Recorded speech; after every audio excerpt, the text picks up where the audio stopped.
Now look at the thick brow ridge. Stocky body build, short extremes. Now he was not short. Some of them were over 6 feet tall, but most of them were relatively short. That is like 5'6", 5'8". And we have the size reference back here, and that's actual. But he was a football player. But here we have in figure 2, the statue that persists is still erected until today, showing him to be an extension protrusion in the jaw, extreme brow ridges, no problem with the brow ridges, but showing him to be really an ape perched there trying to be a human being. Neanderthal man is a specific case in this point we're trying to make. The early displays of fossil bones and representations presented the concept of a developing dimwit intermediate between ape and man.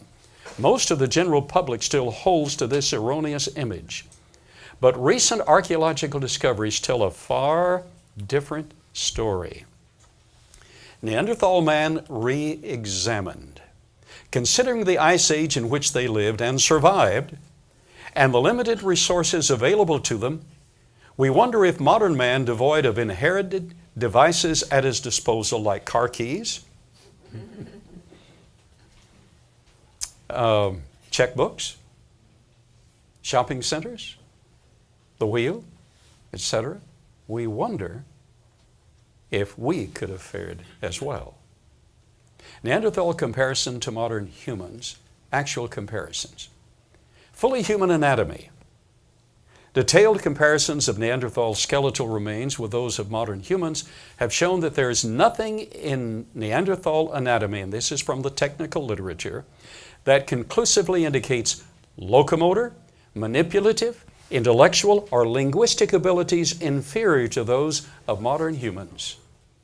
Just as smart as our PhDs, and we're going to find that out in a short while. But they were barrel-chested. They would have made good rugby players. How many of you play rugby? 2 months ago, I was in Fiji. 3 weeks ago, I was in Israel. Those are opposite spots on the globe. They both play rugby. Rugby is tackle football without the pads. It is rough. So he would have been a good rugby player. Notice the barrel chest, but notice he stood fully upright. Notice his face was flat, human being, but his brain capacity, his cranial capacity was larger. Notice the hip structure was sized to fit the rest of his body, but total upright locomotion.